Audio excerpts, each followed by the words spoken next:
OK, donc on va parler de propriété. Propriété plutôt simple à gérer dans React.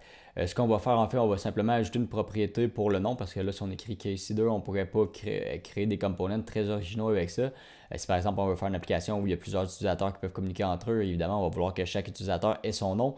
Donc, de la façon qu'on va faire ça, on va aller, nos components sont ouverts, on va aller chercher app.js, ça c'est ouvert, on va enlever celui-là.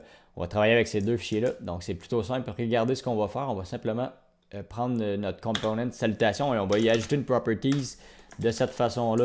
Donc, on va faire, là, vous voyez, j'ai mon application qui est bonjour KC2 et on va changer ça pour, il est en P ici, on va changer ça pour bonjour KC tout court.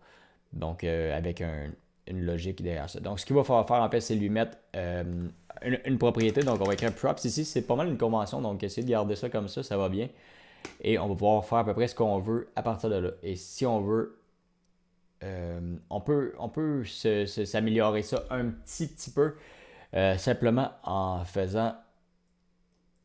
ajoutant un curly braces ici, en fait. Simplement pour avoir plusieurs lignes. Je vais vous montrer un petit truc avant. Et voilà. Donc, si vous n'êtes pas à l'aise avec les arrow functions, je vous conseille d'aller voir ça. Et on va simplement se faire un console.log juste pour savoir où est-ce qu'on est et qu'est-ce qu'on peut utiliser. C'est une petite démonstration. On va écrire props.name, hop, comme ça. Et si j'arrive ici, qu'est-ce que j'ai fait? Citation, was return, nothing to render. J'ai pas de return, excusez. Je vais mettre le return ici, étant donné que j'ai fait ça comme ça. Et voilà. Et voilà, donc si je viens ici, j'ouvre ma console, vous voyez, j'ai le name ici qui va apparaître. Donc, ça veut dire qu'on a la bonne propriété. Et on pourrait regarder simplement props aussi si vous voulez. Vous allez avoir, si par exemple vous vous demandez quelle propriété vous avez, vous allez regarder props et vous allez avoir l'objet en fait qui va être expandable ici. Donc, ça fonctionne, on peut le laisser là, on peut l'enlever, ça ne change absolument rien. Comment est-ce qu'on fait pour l'utiliser par la suite? On va simplement lui mettre à l'intérieur de notre JSX, on va lui mettre du code aussi simple que ça. Donc props.name et voilà. Je ne sais pas pourquoi il y a une bracket, je l'ai mis 2 sans faire exprès, excusez-moi. Et voilà, refresh et on a bonjour KC. Ce qui devient intéressant, c'est après ça, si on retourne dans notre application et on ajoute, par exemple, je sais pas, une couple d'autres. On pourrait lui dire Casey, Estelle, Jaden. Et voilà.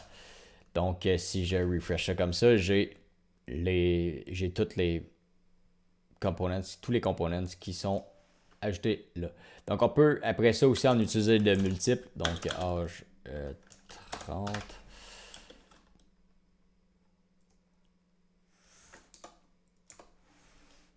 Qu'est-ce que tu fais là? Il faut que je mette des brackets, ça, étant donné que c'est pas le type de variable plus que c'est une properties directement un peu comme en HTML, donc faut pas se fier nécessairement à tout ce qu'on sait déjà. Âge égale hop 5 et voilà. Et si on arrive après ça, bonjour, tu as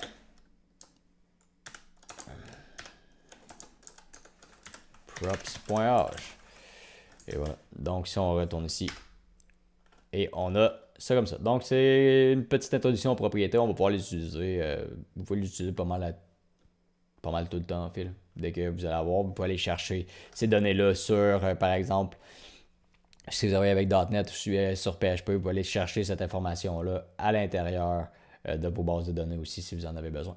Donc, ou de votre controller, dépendant comment vous voulez travailler. Donc, c'est un bel atout pour votre développement d'application.